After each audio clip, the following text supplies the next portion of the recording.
things I want to talk about today is actually having the time to take your top 10 clients and know that they would never, ever leave you because they are so deeply embroiled with you and that they know that they get such good value from you that it would be senseless for them to leave you. Now, we have one of those opportunities every year with almost every client.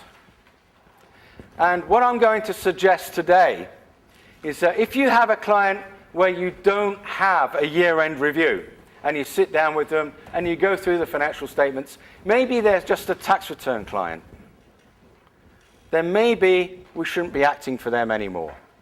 There's H&R Block to do that. H&R Block is, I believe, one of the finest things to happen to the accounting profession in recent years because we've got somewhere to send these people. But we'll talk about that in a little more detail.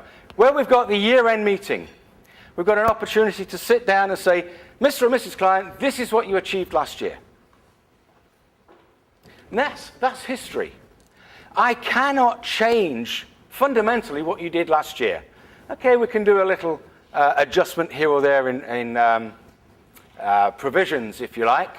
We can look at the inventory valuation and so on. But generally speaking, what you've done, we're stuck with it. That's the financial statements for that period. But what I would like to do is help to create the future. This is history.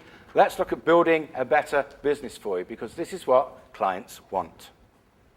And it just takes 2 or 3 minutes at the end of the year-end meeting almost to get a napkin out and say, okay, let's go through last year's financial statements.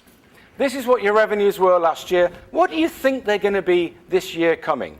We're maybe halfway through this year. So you know what you've done for the first 6 months. What about the second 6 months? What's changed in your business? What about your overheads?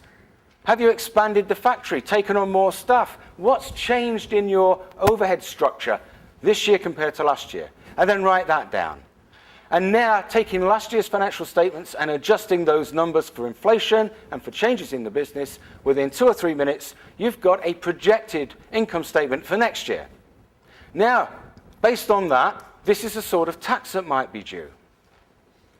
These are the sort of things that clients really want from you, but 9 times out of 10, they leave that meeting not getting it because we don't have the time.